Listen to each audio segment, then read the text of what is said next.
We're following breaking news out of Fort Lauderdale right now. A dirty cleanup job at a dry cleaning business after a car goes crashing right through it.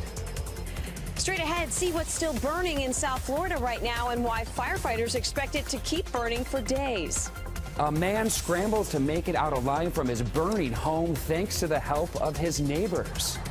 Plus, we're at a South Florida school on high alert right now after a note found earlier this week said a shooting would happen today on campus.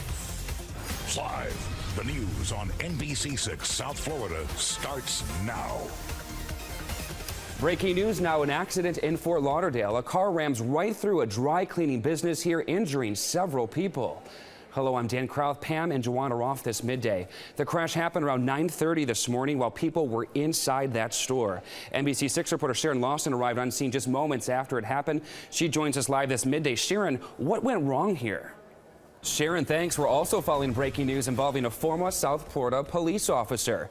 NBC6 has learned that an officer had been relieved of duty from the Sweetwater Police Department after getting arrested for allegedly buying crack cocaine from a dealer in West Kendall.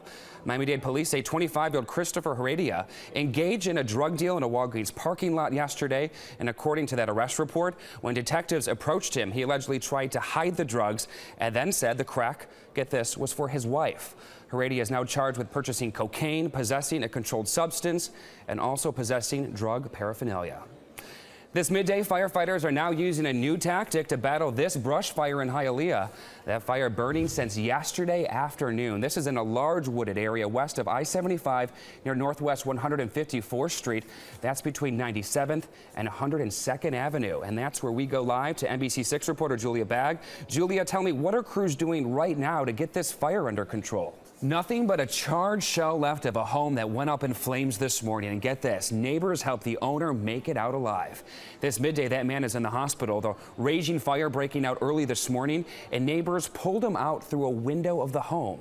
NBC6 reporter Ari Odzer is live in Miami with more on the neighbors who witnessed it all. Ari, what a rescue here. Ari, thank you. The turnpike is open again after it was shut down for some time due to a death investigation. It happened on the southbound ramp to the US 1 exit from the turnpike. That's in Florida City. Miami-Dade police are investigating if this was yet another hit and run.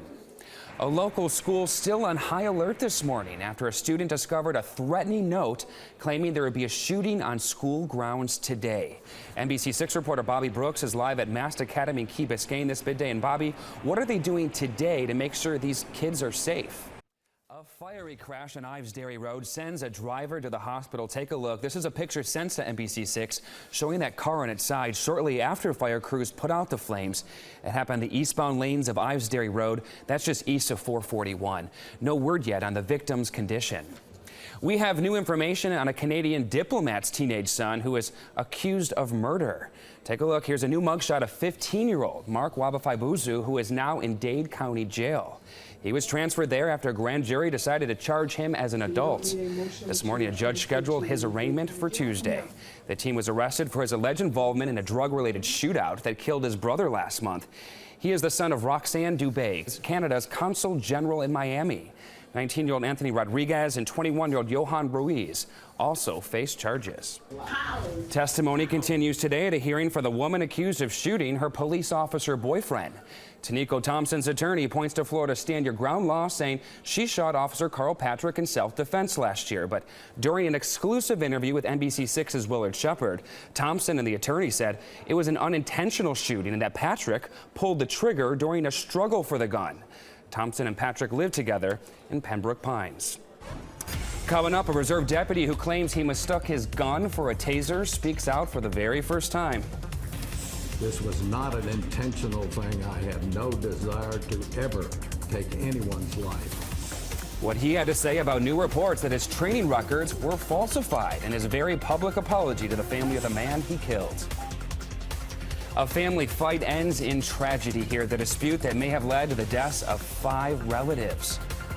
Plus, a woman kicked off of a flight, and you won't believe what she did to the man snoring right next to her.